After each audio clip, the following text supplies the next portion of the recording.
of the Dead was, I think it was released in 2004. It just came as this utter shock. It was just like it was the just a great remake. I remember they debuted like the first 9 minutes on USA Mm-hmm. um, during some program, but I don't remember what it was. And then it's just like, wow, this looks great. So Yeah. anyway, but we should probably start this. Yeah. Let's get this Hey on. everybody, we are on the World's Finest Geeks podcast. I am Rob, Geek Writer Rob on Twitter. Over next to me is Vince, who is Yo Mama 718 on Twitter. That's Thank- right. I'm Yo Mama. I still love that. I still It ain't gonna change. I tried to say, hey Vinny, shouldn't you like maybe do like something like I have Geek Writer Rob, like maybe Vince editor or Nah, it's not happening. He's like, no, we know we're not twins. We're not twins. I'll do my own thing. And I'm like, okay. It's Yo Mama is funny, but it's out there. But you have way more followers than I do, so I have a few. so something's working. None of us are the Kardashians. Right, exactly. Exactly. Yeah, I do want to say that I'm wearing a Green Lantern shirt because Vinny showed up wearing a Thanos shirt, which is Marvel. I originally had a Marvel shirt on, and we don't want people to think that we are not one way or another. Right, whoa. Exactly. We're equal with all comic book properties, especially when it comes to DC and Marvel. Yeah. So just wanted to say that, and I'm wearing it because I'm representing Green Lantern and not The Big Bang Theory, which is a joke of a television show. It categorizes nerds, geeks in the bad way, and that's why old people love it, and that's why old people watch it, and that's why they're the only ones who do. I like The Big Bang Theory. Oh, jeez. I don't watch it like religiously. I don't know what's happening, but if it's on and there's nothing else on, I'll watch it. I've never seen a full episode of it, so maybe I shouldn't be so judgmental on it. It's but not bad. It's fine. I don't know. It's weird. Yeah. But anyway. All right. So you guys, a lot of things has happened over the last few weeks. One of those things, a lot of those things being at the Super Bowl. So really, this is almost like a late coverage of the Super Bowl trailers that dropped during the Super Bowl. Congratulations to the Patriots who won another Super Bowl. What a boring Super Bowl, please. It was the worst Super Bowl ever. It was the worst Super Bowl ever, but we are here to talk about the previews that run the Super Bowl because we don't talk sports on this program. No, we don't. We stay in our lane, and one of the things that we sasaw was a new Endgame.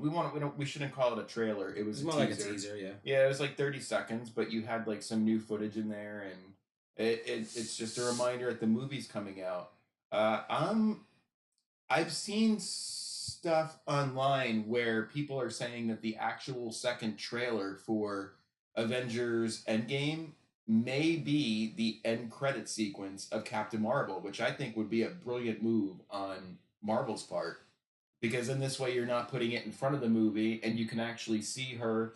You know, maybe it could be like her arriving to Earth after. The whole movie takes place on Earth. Well, we don't know that. Well, no, like from what we've seen, she's on Earth for the most part. I think they said that there is 50-50, like 50s on Earth and 50s like in the cosmos. But gotcha. you got to figure that toward the second half of the movie, she's out in space. So, what do we think that her role in Endgame is? I think that we had an article up about Rocket Raccoon Rescue. It's like a some sort of game that they're doing inside of a car, a VR game, and we speculated that maybe that was why that was the way that Tony was going to get rescued. But you know, it could be Captain Marvel that just swings by. I mean, it makes sense completely for her to have gotten the pager in Infinity War from Nick Fury to get that signal and be floating through space and to somehow run into Tony Stark. I don't know the logistics of how that would happen. But it's a possibility. I think that's where it could go. Yeah, she's probably gonna be a crucial role in saving the day, whatever the day might be. We still don't even know if it's Thanos that we're saving the day from. Right. or if we're trying to undo the snap. We might not be trying to undo the snap necessarily. We might just be trying to find a path forward. Well, look, the end of the Thor Ragnarok, when that came out, that was the movie that came out directly before Avengers: Infinity War. Mm-hmm. Thor Ragnarok ends with the end credit sequence where it's got Thanos' spaceship coming Right. down over the Asgardian Right. spaceship, Mhm. and it just ends there, and you're like, oh man, that's Thanos. This leads in, and sure enough, that was the first scene of Right. Avengers: Infinity War. So something like that from Captain Marvel going into Endgame, right, in order to just tie everything all together. I think it'll be a full blown trailer for Avengers Endgame after Captain Marvel, and it could very well have her. So what we're saying is not a trailer in the sense that it's something that shows on TV for the mass public, but Right. literally the only glimpse is what you're saying. The only glimpse that we get of Endgame is the end credit scene of Captain Marvel. I think that would be a stroke of genius, but you know that they, within a week or two, that's going to be a little bit hard for marketing. From a marketing standpoint, if we're not giving this away for free, we're talking about what's essentially boils down to a $15 trailer. Right. I'm talking about an exclusivity on Captain Marvel toward the end credit scene. Right. And then maybe like in a week or two, they'll start putting it in front of movies and they'll release it online, which online is what it's all about with trailers these days. It's Absolutely. It's not like what you're going to see in the movies. So it'll get out there, but that'll be just a key. I think they might even put it in the marketing eventually, like maybe the second week of Captain Marvel. See your first glimpse of Avengers. Okay, I see what you're saying. I see what you're saying. Yeah. But this is all speculation. That's now, all it is. Even more speculation. I heard. Can we just stop listening to these people who just say random things on the internet? We should, but I mean, I'm a random person who says random things on the internet, and so are you for the most part. But these people, like, come on. Okay, so for those of you who don't know, we're talking about having an intermission during Avengers Endgame, in the middle of Avengers Endgame. That was the big story everybody was running with this week. And I tweeted out, like on our site, we already had an intermission in the latest Avengers movie. It was called Avengers Infinity War Part 1, released in May 2018, and Avengers Endgame, which releases in, now we know, April of 2019. We've had a years-long intermission. I mean, I don't know where this came from. I guess it's because the running time is supposed to be 3 hours, but you don't need an intermission for a 3-hour movie. Here's my other thing, right? First of all, 3 hours is not that long for a movie. No. Right? Like Batman vs. Superman was like 2.5 hours. Okay. Dark Knight Rises was 2:45. Here's my other thing. This is potentially a $2 billion plus movie that we're talking about, Endgame. Mm-hmm. Potentially. Right? So why would they try to ruin $2 billion by putting an intermission? It would be ridiculous. In the middle of what's supposed to be a high action, a fast paced movie. Right. Moving movie. Right. It doesn't make any sense. That's not something they're gonna do. This is not The Godfather Part 3 or whatever it was. Mm-hmm. We're not getting an intermission mid movie. Look, if we do, fine. I was wrong. I'll admit it right now. But I highly doubt that the powers that be up somewhere in the Disney Marvel studio, wherever they're sitting, is thinking right now, you know what's a good idea? To ruin everybody's emotions, everybody's feelings as they're progressing through this movie with a break. Disney has been very good to the Marvel Studios so far, so I can't see them making them cut it down, but I can see them more saying, we need to make this 2.5 hours, and they're just letting them loose with that, because they know that the longer the movie is, the less box office there is because of the time that it runs. Here's the other thing, too. It's almost like Disney as a parent studio sets the precedent, right? So we had a lot of issues with DC films being too long, getting cut down, missing most of the major points of the story to the general population. It happened with Batman v Superman And when you watch the. and so maybe this 3 hour movie is exactly what a superhero movie needs. We know that superhero stories are a lot more complex than we could fit into 2.5 hours. We take 400 issues sometimes to get across what we're trying to say Mm-hmm. in an actual comic. So to put it all and try to shove every single talking point into a 2 hour movie is hard. And so maybe what we need to do is respect these directors, respect these storytellers, and give them the amount of time that they need in order to tell the story that they want to tell. They make the most money at the box office, so why would they not do that? You know. And we bend over backwards to the demands of these stars that we actually see playing these characters, but these stars are not who we should be bending over backwards for. It should be the directors, it should be the writers, it should be the producers, it should be the people that make the film. Agreed, totally. I got nothing else to add to that. You said it all. No intermission on the end game. We rather sit through a 5 hour movie than have a break in a 3 hour movie. And look what happened to Aquaman. Nobody thought Aquaman was gonna make the money that it made. It made the money off of the strength of the people who went to go see it. The people who went to go see it are the diehards. Yep. You know what I'm saying? And then they turned around and told the people who are not diehards, "Yo, you have to go see this movie." And what they did, they went to go see the movie. How it looked like if they're trying to get to 2 billion, and people like us is like, nah, got an intermission. That's trash. Right. Yeah, I just don't. There doesn't need to be an intermission. They wouldn't be able to get to. They wouldn't be able to get to. And that won't rock in China. Yeah. You're not gonna put an intermission on a movie in China. These people, man, the movies that they like cross my eyes. They're so crazy as far as the graphics go. You know what I mean? Like they don't need no breaks. The only reason Transformers is still a thing, if it's still a thing after Bumblebee, well, it got critical praise, but not much of box office domestically. We'll see what happens. Is there anything else that I know? Like, I feel like Endgame is something that we've been talking about every time that we get together for one of these recordings. Right. It's gonna, and it's probably like you said, it's probably gonna be until we get there. Yeah, it's gonna be the biggest superhero movie of all time. So we're gonna talk about it. It'll probably be on every single. It's podcast. Probably like the golden age. Like at this point, it's all downhill from here. Yeah, pretty much. All right, so we got Pet Sematary coming out on the same exact day as Shazam. Mm-hmm.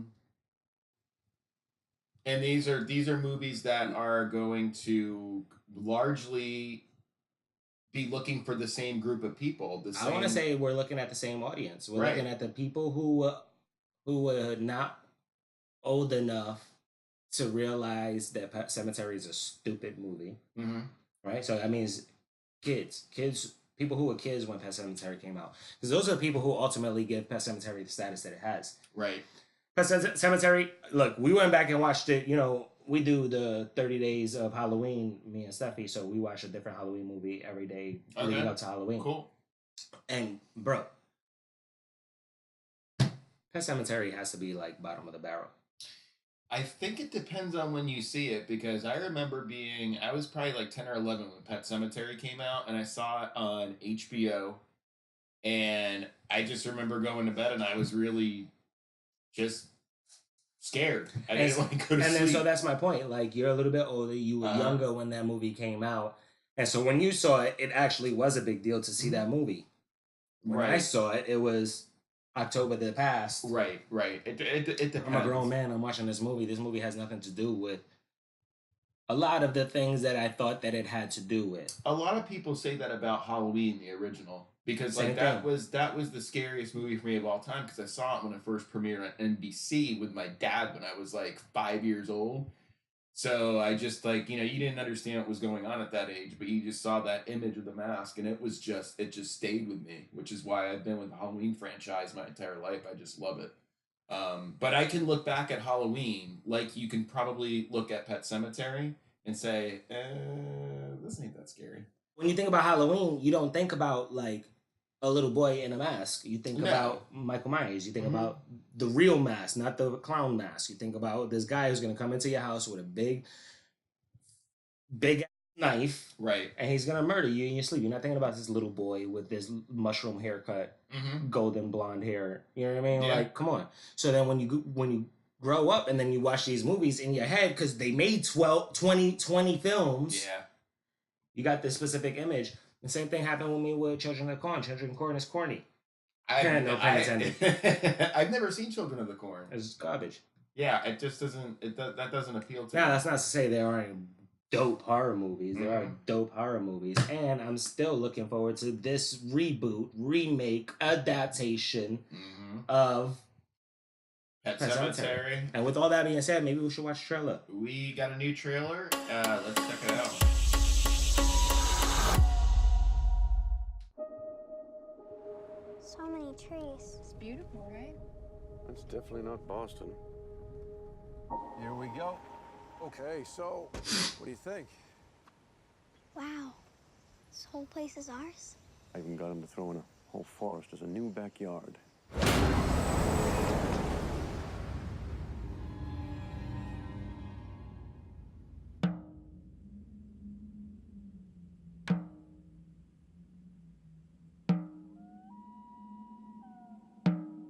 It was a myth. Kids used to dare each other to go into the woods at night. They knew the power of that place. They feared it.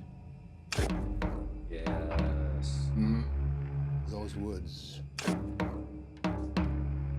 belong to something else. Yes. See, this is what I thought Pet Sematary was going to be when I was first watching it.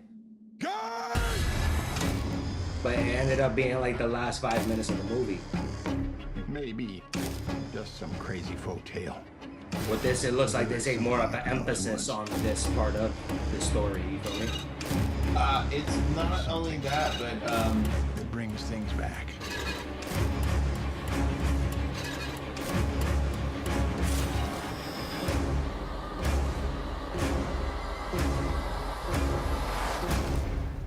Sometimes dead is better.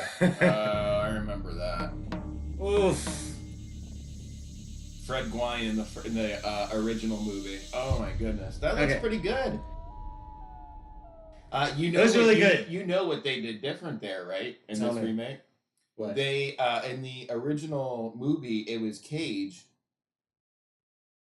the son that got hit by the truck, and they Right. brought him back. So they're doing the opposite. They're having the sister get hit by the So truck. this time. here's what I like, right? Because for me, the original movie, there was too much of an emphasis on the actual pets and the actual cemetery.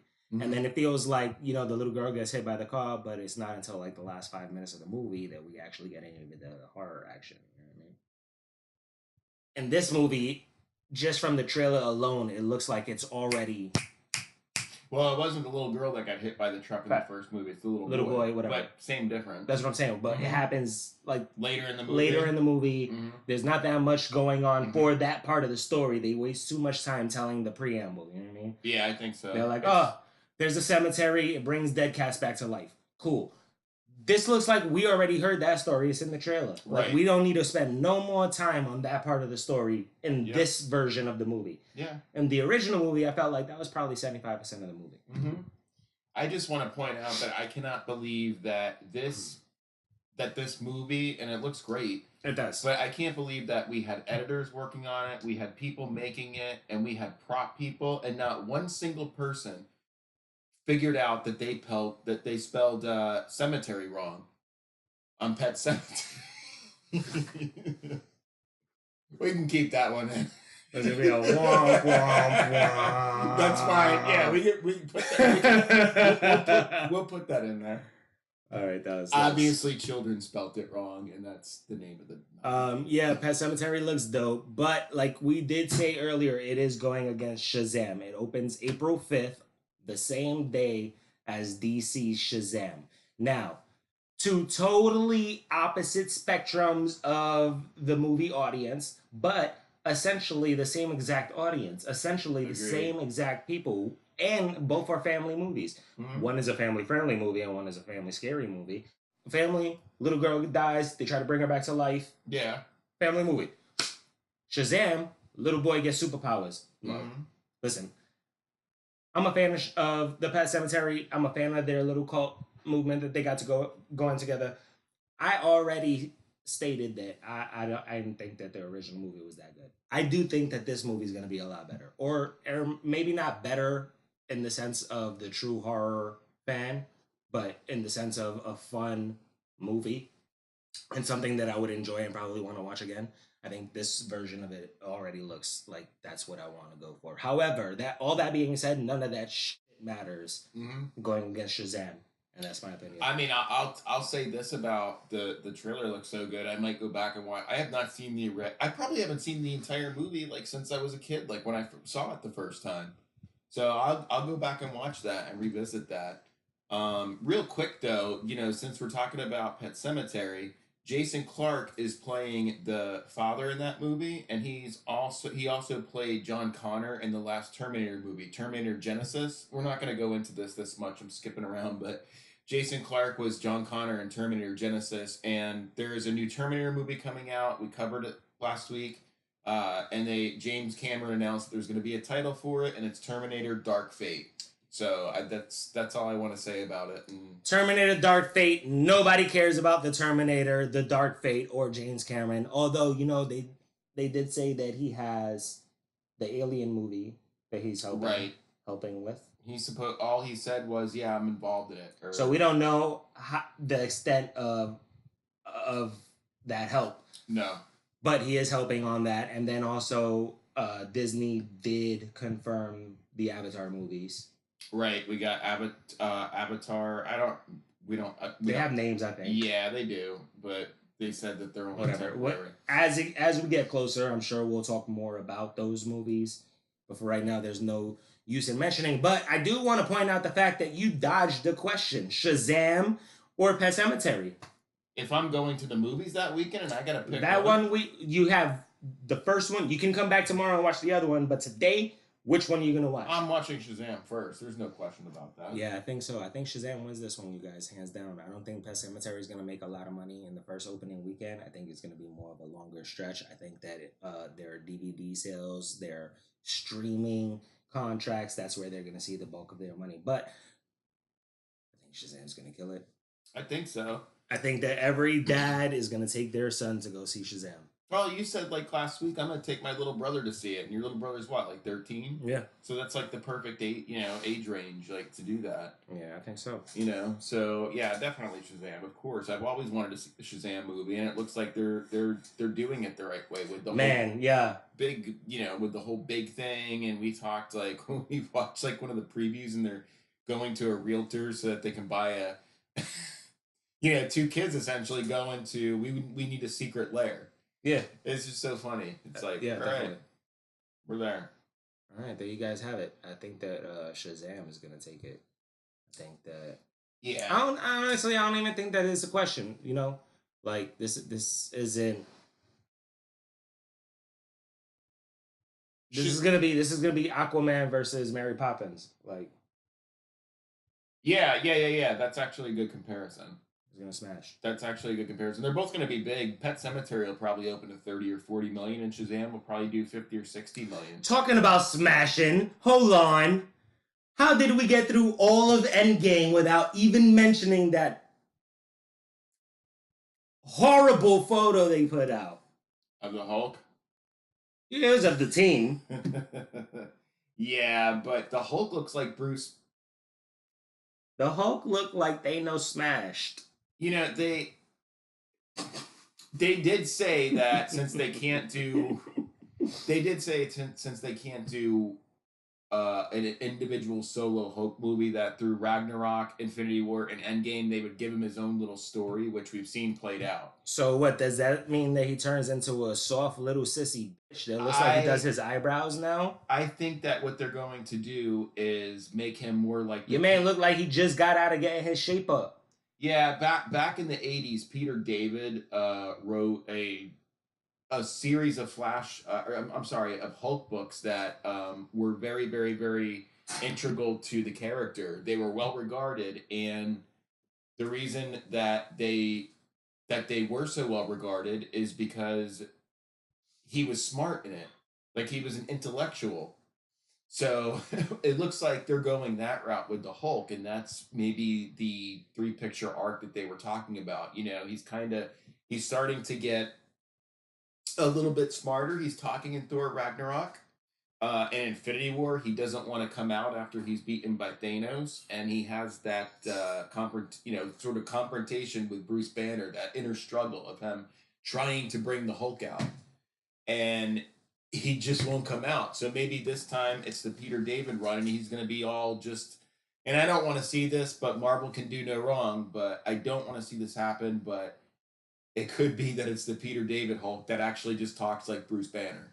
So basically, Bruce Banner gets more control of his Hulk insights, or Hulk gets some sort of like smartness, and then now all of a sudden he's just a regular person with Hulk-like abilities. Yeah, they even drew him differently. We'll find a picture and throw it up there, but they even drew him differently, like sometimes with glasses and everything. It was kind of like, like Beast and X-Men, like that type of thing. That's what they did with the Hulk in the 80s, and it was a well-regarded, critically acclaimed run. Fans loved it, and I've never read it, so I cannot attest to it.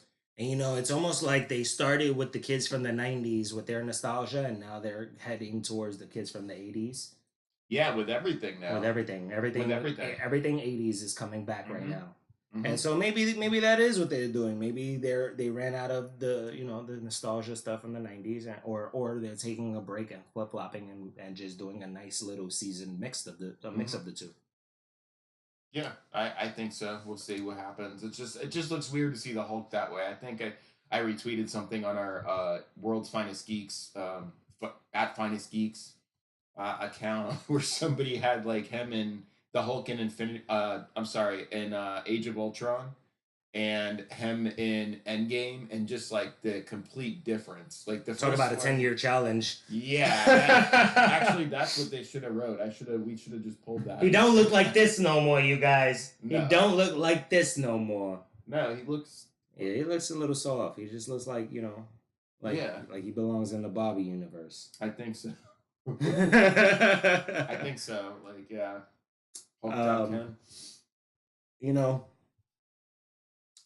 Aquaman, we keep talking about it, keep bringing it up, and rightfully so. It made a lot more than anybody thought that it would, and is a pretty well put together movie for the most part.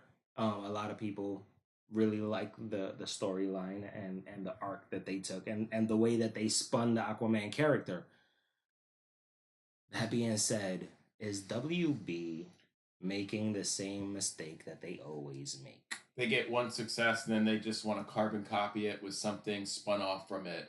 What they're doing is they're making a movie called The Trench. And The Trench was actually it is an area of the sea that was created in 2011 with Jeff Johns' really great run. I read a few of the issues. Now, Jeff Johns gets a lot of hate on the internet, you guys, because, he came in during a transitional period and they couldn't exactly figure out how to make Justice League work because it wasn't going in the direction of, hope and faith and true superheroism that they thought that it should go in. And so he gets a lot of flack for some of the creative decisions that the entire company as a whole made. But his comics are critically acclaimed. People love the work that he's done, not only with Aquaman, but with the Green Lantern and with the Titans or Injustice or whoever it is that he works on. Yeah. And so he's kind of the man. Mm-hmm. Right? So when we say that Jeff Johns is involved in The Trench, that is to say that probably one of the best minds over at DC coming up with DC stories is at the helm of this thing. Right, he came up with it, and I just remember the stories being great. I remember the monsters that you saw in the movie in The Trench look exactly like the ones from the 2011 comic. I read like the first 3 issues online.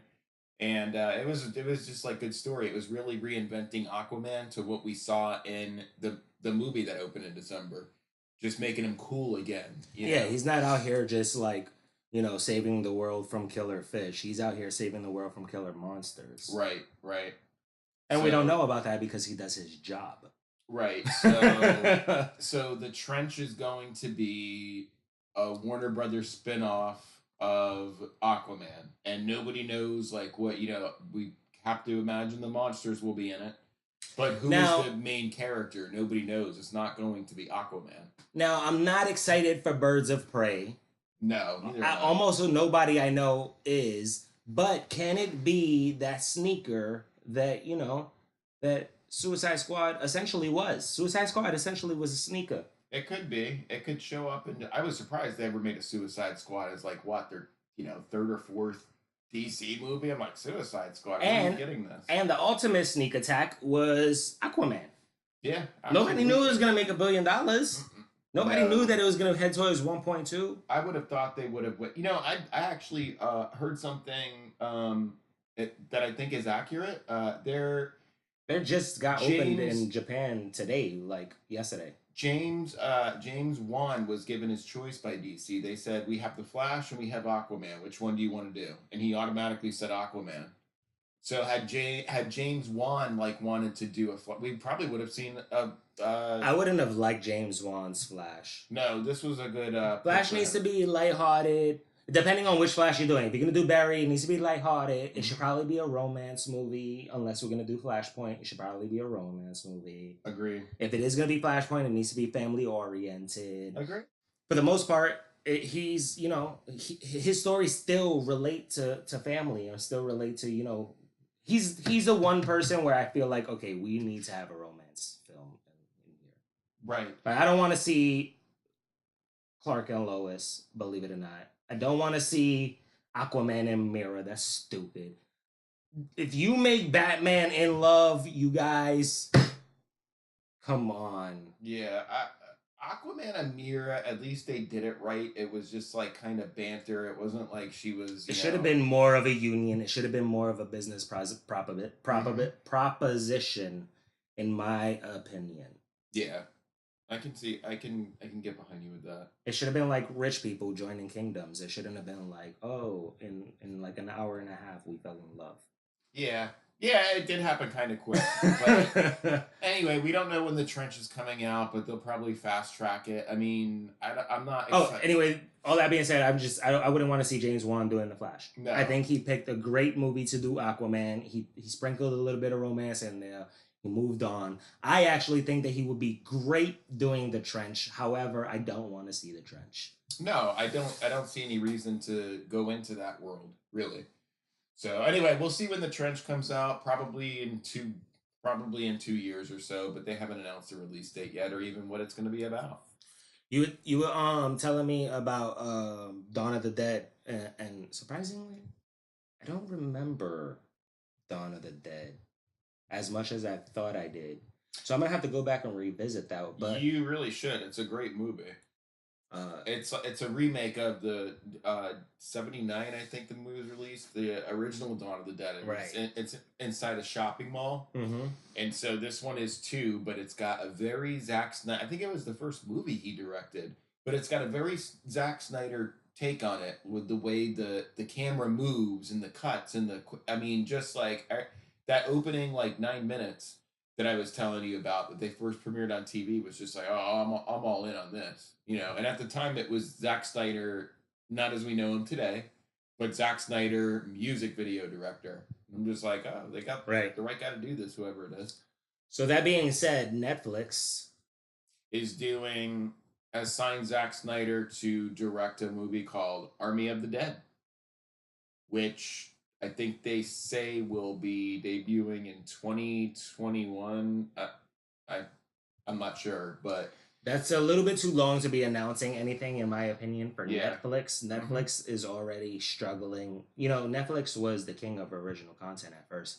Almost everything that they dropped when they first came out was fire.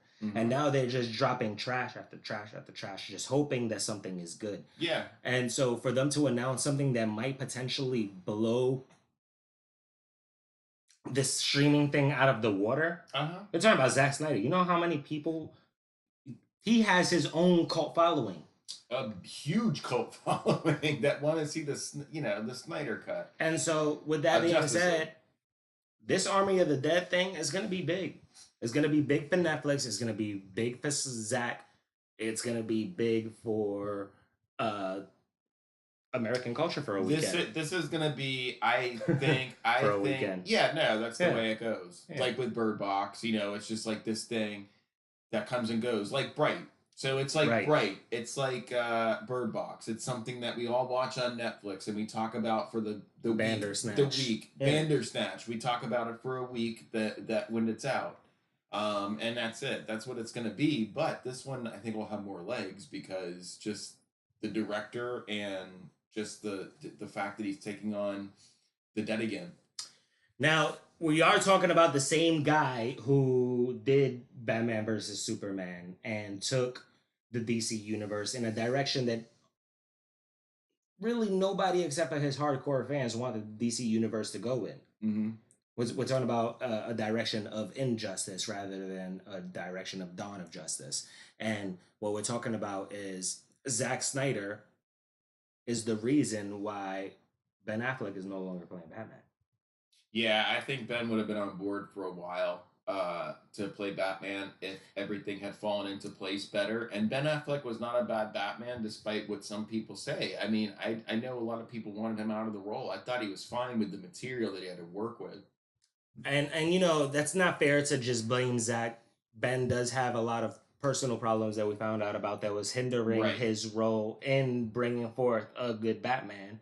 And so he did what he thought was right, was he stepped aside for the good of the character, which is what I feel like all these actors need to do these days. Instead of holding characters hostage for contract money, they should just step aside and let the creators create some dope content for the people who pay for these things.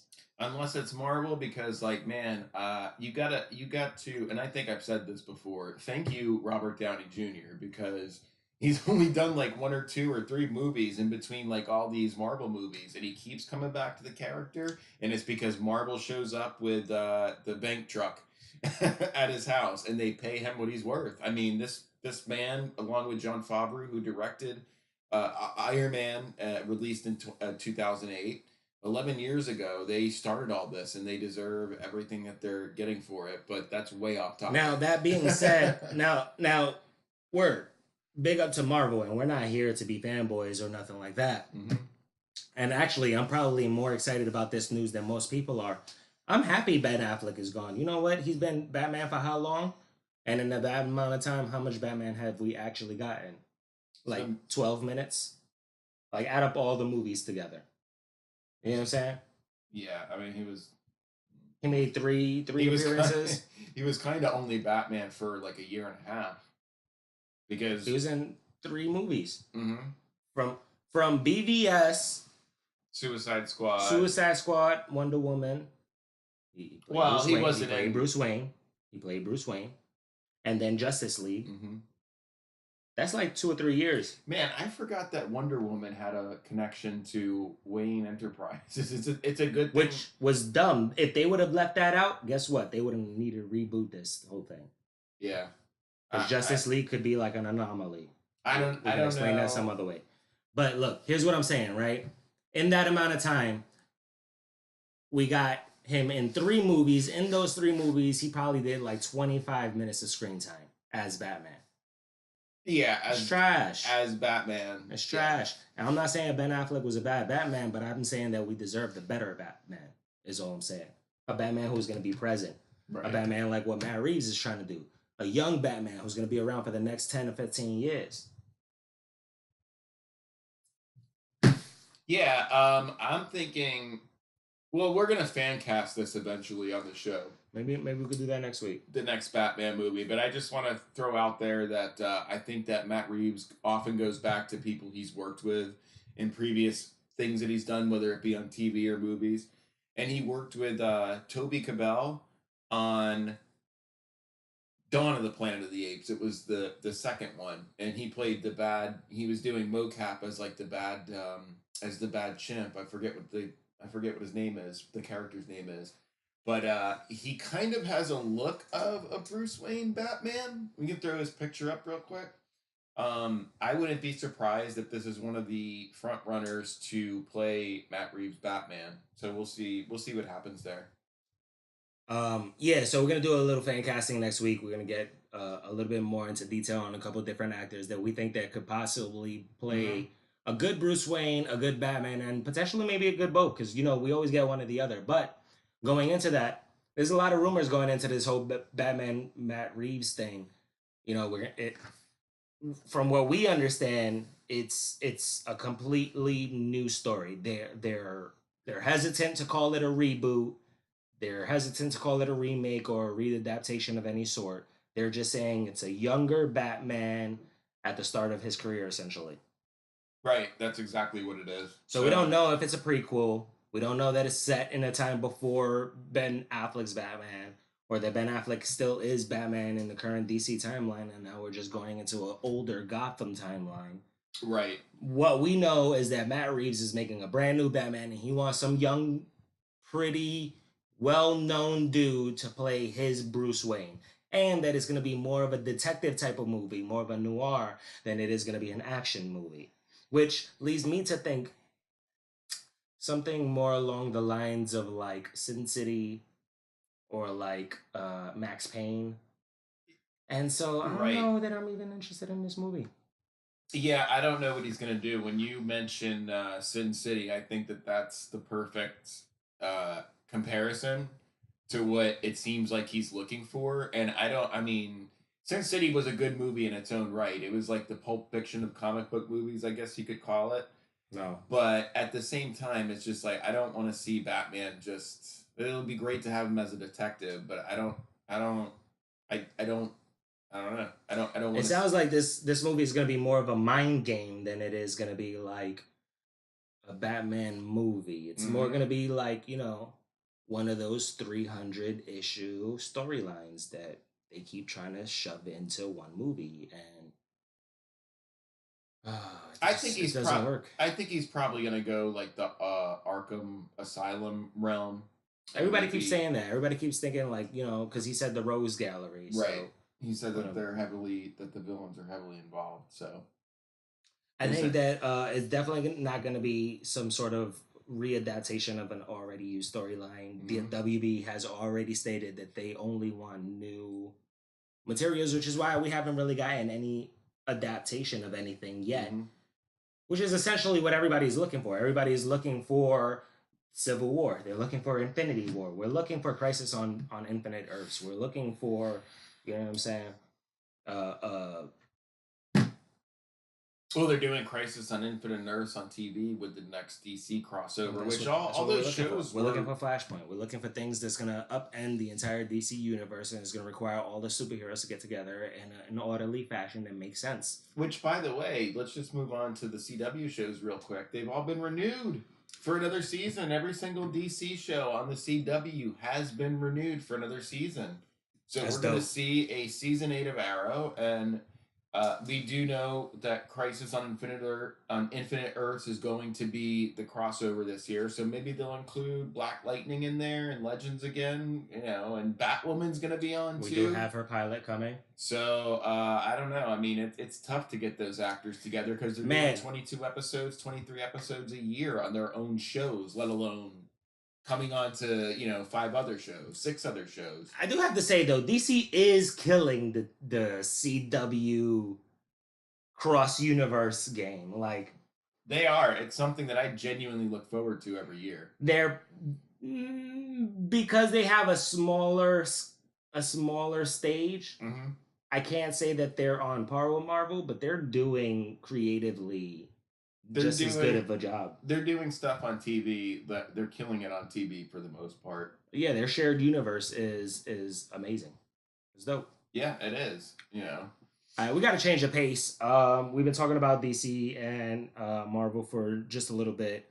We started to talk about Pet Sematary and stuff. And it's almost like there's a resurgence of this type of thing, right? Where we're going into all of our scary stuff. Child's Play. It's funny. Child's Play, the original one, was released in 1988. Pet Sematary released in 1989. So It's like... I think you're right when you say that we're going into the '80s nostalgia factor for people who are in It's gonna their, be like It's gonna be like 82 next year. right, for people who are in their 30s and early Yeah. 40s that Yeah. really remember this stuff because people are going back to it. And look at the success Halloween did, the 2008 one. Yeah. That reached across to several generations. All right, you guys. Let's go ahead and let's look at this Chucky. So, by the trailer. way, this is a Child's Play trailer for the remake of Child's Not Play. a Chucky trailer, which I just learned that there was a distinction, and you're gonna tell me about that. I after will. the show. I will after we watch the trailer. All right, let's go ahead and do this. At Caslin, we believe that happiness is about more than entertainment. It's about being known, It's like a robot now. understood, Yeah, loved. with VR technology or Introducing your new best face friend. recognition, maybe. Oh, we know her, right? I've seen it. This was a bit okay. It was pretty good. We never talked about that. Yeah, oh yeah, good movie. We'll be talking about it because Chapter 2 comes out in September. Starting.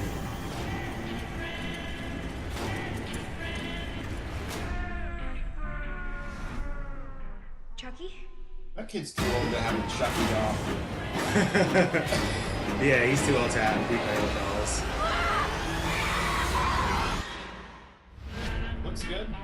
It looks good. And of course, we didn't see Chucky in it, which was expected. I'm always okay with that. Yeah, just to save it for the movie. Yeah.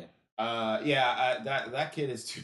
I looked up the actor, and I know it doesn't mean anything, but the kid's like 13 years old. That's too old to be having Fucking doll. What's wrong? Who's these kids' parents? Like action figures, maybe. I think I was still doing action figures until I was 14 or 15. Whatever it was. 14 probably. Like I was done with it, but the dolls and stuff like that was. In the original movie, the kid is like 6 years old. Andy Barclay, the character, is like 6. And so that makes sense. They should keep him at that age, especially now. Like we're not going backwards in age; we're going forward. Like these little kids these days are older than they've ever been. Oh yeah, it's crazy. And so for them to have a 13-year-old kid playing like he's got a doll named Chucky, like get out of here with that. Nobody will leave him right now. Exactly. That's crazy. Like your little brother's 13. He's probably had like 8 girlfriends that during these days. No, we was out at a charity event the other week, and my brother was macking it to some girls. Really? Yeah, I was like, man, if you don't get your ass over here and help with these tables. That's crazy. Wow. I mean, kids just grow up like way too fast these days. Yeah, man. It's crazy. My God. It's crazy. Not really much to say about Chucky. It looks dope. like I'm gonna go see it. But I have to tell you about the franchise. Yeah, so there's gonna be. So we just came out with a Chucky movie, right? It went straight to DVD or whatever. Right, it went straight to DVD, and I think it was on Netflix. Which one was that? Cult of Chucky. That's the one where there were several dolls. It was pretty good. It was pretty good. Yeah, it was pretty good.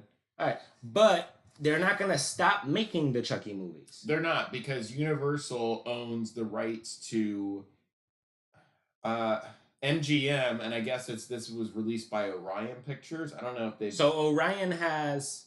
They have the rights to the name Child's Play and the story for the first Child's Play movie. And Chucky belongs to. And Chucky belongs to Universal. So Universal's gonna keep making trash movies. Yeah, they did 2 direct-to-video movies, Curse of Chucky and Cult of Chucky, which were released in the past few years. But Child's Play, they're gonna do this big budget scary movie. We're gonna take it to the audience, and we're gonna try to reboot this whole thing. The Chucky franchise is gonna continue on, I think, Sci-Fi. There's gonna be a series, and it's gonna be continuing that thread line of movies that began with the original Child's Play. So it's a weird situation, but. And that's probably why they say it said on the commercial somewhere like Buddy version 2. Yeah, they probably don't have the rights to Good Guy. That was the name of the original right. doll. So this is know. like the second. So it's like they're not dismissing the Good Guy. They're just saying that this is the second version. Yeah, so maybe they mentioned the previous franchise in it. I'm not sure. Maybe they'll have like a shared universe where Chucky gets like killed by I don't know. Whatever. Yeah, but that's enough about the Chucky franchise. Yes. You have stuff to say about Star Wars I was gonna talk about this, but I don't really want to now. Okay. Some pictures came off of Star Wars. Hmm. They're not that exciting. No, there wasn't much. You know, They they don't were really- very small. They show Kylo's mask, so a lot of people are speculating that Kylo goes ahead and rebuilds his mask after smashing it, which would make The Last Jedi completely stupid. Which a lot of people say The Last Jedi was already completely stupid. We could argue about that all day. I don't agree with that. I thought it was a good movie. Well, either way, it doesn't matter. The point is, if this kid goes back and recreates his mask, then it undoes the scene where he smashes his mask. Right.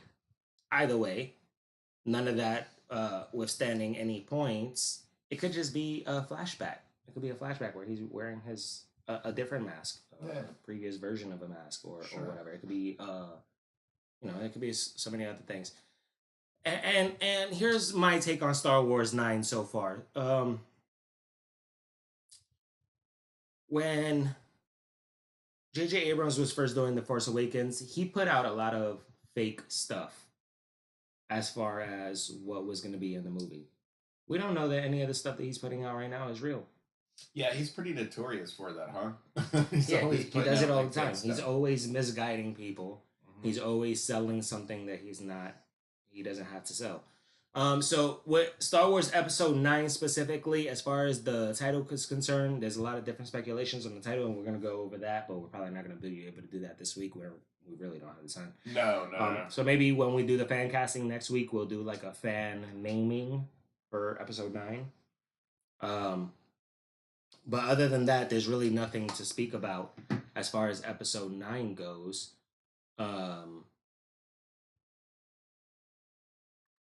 I don't have anything. We have Rey. She has a white suit. We have Lando. He's going to be in it. They're saying that his appearance is going to be a lot shorter than it's supposed to be. He's probably just making a quick cameo, you guys. I don't understand why we even bring him back, other than to please nostalgia's The purpose. nostalgia factor is why Like- they're bringing it back, but yeah, I agree with you. I think it's only going to be a And short. Star Wars is one of those properties right now, especially right now more than ever, that if you're not paying attention to the other pieces of intellectual property that's associated with this property, Mhm. then you're not going to know what's going on. So to go ahead and watch the new trilogy without reading the books, without reading the comics, without reading where the direction of all of these things is going, and then to expect to see Luke Skywalker kicking ass, like, come on, you guys, this is 30 years later. Right. We didn't see Obi-Wan kicking ass inside of the old trilogy, the original trilogy. He came in, he did his cameo, he disappeared in a pile of air, just Right. like Luke did. Like, Yep, that's it. Anyway, that's enough about Star Wars. I can talk about it all day. We're not gonna do that. Yeah. The Kingsman has a prequel trilogy, which I think is completely stupid. Is it gonna be a trilogy, like a real like? Prequel story is coming out. We don't know if Really? it's gonna be three movies, Okay. but essentially, probably they forced the last. I've Kingsman movie heard on I've us. heard nothing but good things about the first Kingsman movie. I loved the first one. I didn't I- see the second one. I didn't hear anything negative about the second one, but I have not seen them yet, so I might have to check those out. That's a quick mention. I don't think we're Yeah. we got James Gunn. James Gunn came into the news again because James Gunn will be apparently directing The Suicide Squad, which is, I guess, Not a part two. not a sequel, but kind Just of a different Suicide Squad. just a different Suicide Squad. But again, with this DC universe, extended universe, it's like they have like some things that succeeded, and so they have to exist, and other things that didn't, so they're taking them away. It's all for the money. So you know that Harley Quinn has got to be in the Suicide Squad. Well, she's getting her own spinoff, so maybe not. Maybe we'll get a more true to life Suicide Squad with James Gunn doing it, because I mean, not for nothing, he did a great job on Guardians of the Galaxy. Right. So if anybody, and the Suicide Squad is so different. It is, and I remember what's interesting about this is that Warner Brothers really tried to, with Suicide Squad, they really tried to market it as DC's version of Guardians of the Galaxy, like with the marketing, you know, with the trailers and everything. They really tried to make it into something that, fun. quite Yeah, frankly, it wasn't. It wasn't, right. you know. That's kind of how I felt about Aquaman. I think you got to watch Aquaman again and give it a chance. I watched it again at home recently, and I thoroughly enjoyed it the second time. I never said I didn't enjoy it. Mm-hmm. I just said it wasn't as good as people who say that it is. Yeah, and it was a classic bait and switch. It wasn't the movie that they promised me it would be. It's not spectacular by any means, but it's. I think it would have done. I can't say that. It did extremely well. People like it. Yeah, there's no question. It's the movie that people want. It's the biggest DC movie of all time, so you can't. It's the movie that people wanted. It's the movie that people wanted. There you go. That's the best way to say it. Sappy love story that is not connected at all to the main story that we're watching and goes in 12 different directions and essentially meets up at a place that, quite frankly, doesn't make sense. Yeah, a lot of these love stories just don't belong in these forms. I know, like, your beef with Arrow is the friggin' Olicity stuff, but they finally stopped doing that. They're still married on the show. And now they are saying that it's the best season that it's ever been. It's been very good this season. It's been very good. I have to. There's no reason why every superhero has to fall in love. And if they are in love, there's no reason why we have to know about it. You know what it reminds me of? We watched... Man, I think it was Young Justice. No, it might have been one of the Justice League animated series. Anyway, point is, Black Canary is with Oliver. On the series you're talking about? It's like a cartoon. Okay. They have like a kid or something. Oh. And they're like running away. We don't get into none of that drama. There's a story we gotta tell. We're telling a story. Right. Like, we don't care that they're married or that, like, that they having intermarital problems or that they need to see a therapist or some dumb. Yeah, that's the part of the love story that I don't need to hear. That's kind of like what Arrow was getting into, and then the Flash, like, there wasn't Iris and Barry at one point. That's probably when you like called it quits, when they were going to like couples therapy. And like, why we gotta know? Okay, so fine. Okay, you guys are going to therapy, then go to therapy. By all means, go to therapy. But why we gotta watch it on the show? We don't watch when they take shits. That's a good point. Actually. But we know they have to take a shit at some point. Right. When does Thanos? I'd like to see that. How big is that toilet? He probably shits Iron Man's. I want to see like how like he takes that armor off. So he probably has people helping him. But no, the King's back in the old days. But yeah. Come, Squire. Oh, ridiculous! Give me a peel off my chest plate. So dumb. But anyway, James Gunn, they're also going to use his screenplay, I heard, for... Chris Pratt said that they are using his screenplay for Guardians of the Galaxy Volume 3. James Gunn was fired from directing Guardians of the Galaxy 3 because of some old tweets that were so mean, ridiculous. Yeah, he made fun of, like, disabled kids or, like, pedophiles. He was, like, he's making pedophile jokes. This is the guy that worked for Trauma Entertainment that released the Toxic Avenger, Rock and Roll High School, Forever, whatever it's called. Like, just like trashy movies that have that trashy sense of humor. And that's what he was doing back in the day. It was 6 years before he did Guardians of the Galaxy. And it's just, somebody brought it up. I don't want to talk about it because it was a right-wing Republican. But his script will be used, Chris Pratt says. So that's a good thing. That's a win-win for James Gunn. He's directing and writing for DC, and he closes off like they just have to get the right director now. That's it. That's it. All right. There's really nothing else to talk about. I would like to talk about this last video that we're gonna go over before we close out. Oh yeah, absolutely. This is. I think we saved the best for last. Quite frankly, I think so. I think we've saved the best for last. And it's probably not what you would be expecting. It is. But it is. Like, this was just a surprise last week on the Super Bowl. As much as I loved the Captain Marvel ad, as much as I loved the Avengers Endgame ad and a lot of the other movie ads. This is the one. This was the one that took it because it surprised. Because I was watching it. Because I was covering the website, like looking for the trailers to pop up, and I'm watching the game, and this one took me by surprise. It's great. It's based on one of the best series of all time. Let's get into it. And here it is. Hello, friends, and welcome back to beautiful Atlanta, Georgia, and the home. I love how they did this. Yeah, I was like, what the hell is going on with my TV? I was watching at a place that was using an antenna, so they thought that the antenna went out. Did they try to fix it? Yeah. That is funny. Yeah. Witness an empty space, filled with thousands of screaming people. A man both Perfect nowhere voice. Yep. and everywhere at the same time. Answers are new questions. Man, The I can't unthinkable believe I ever doubted the you'd be good at expected. this. When truth is not the truth, what dimension are you even in?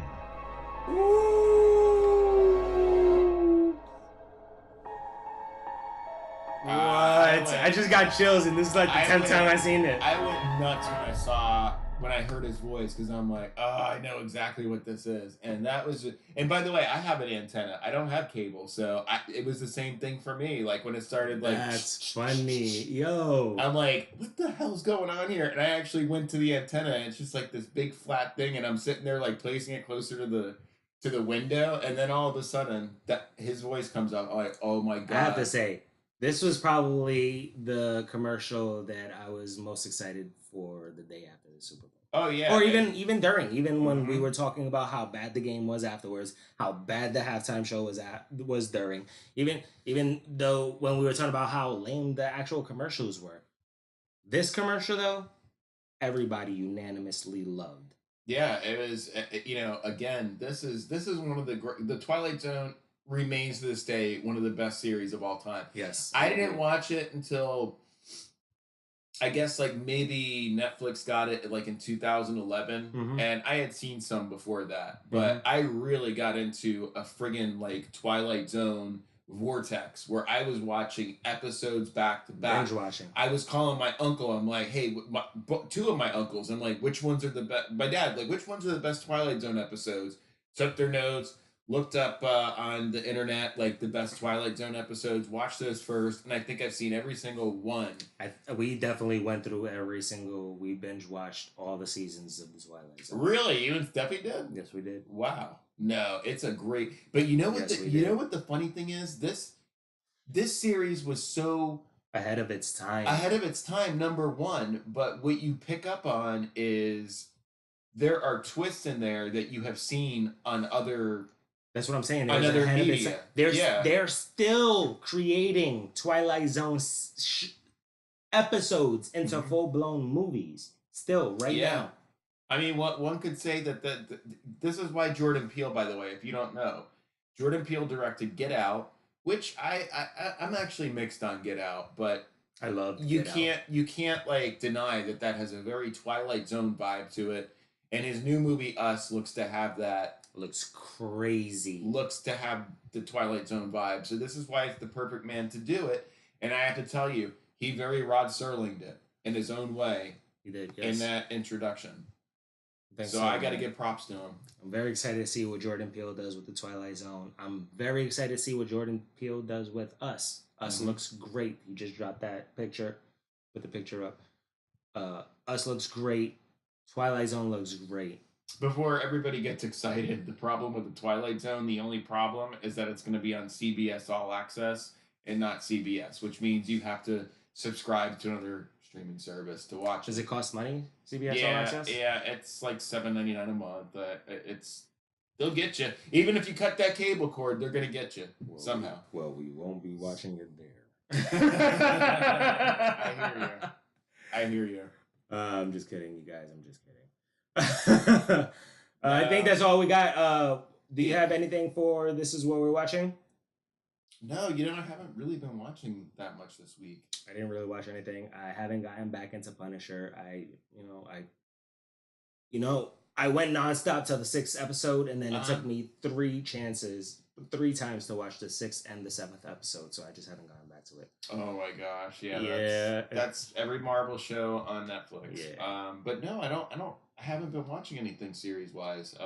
Just I'm caught up with the CW shows, but we've already went into that. So All right. That's all we got for today. We'll see you guys next week. Thank you for joining in. Follow us on at Finest Geeks on Twitter, World's Finest Geeks on Instagram, World's Finest Geeks on Facebook, Geek Writer Rob, Yo Mama 718. Let us know what you think of the show. Let us know about any of the topics that you want to talk about. If we got something, let us know. If we got something wrong, let us know. Holla at us. We want to talk to you. All right. Peace, everybody. See you next week. But yeah, Dawn of the Dead. You've got to rewatch that movie. Yeah, I think I'm gonna rewatch that one because like he gets a lot of. I don't know. The only thing he ever did that I actually hands down like is 300. I've never seen 300. I might need to watch that. That's really. I have it. I've just never watched it. I think I have both of them.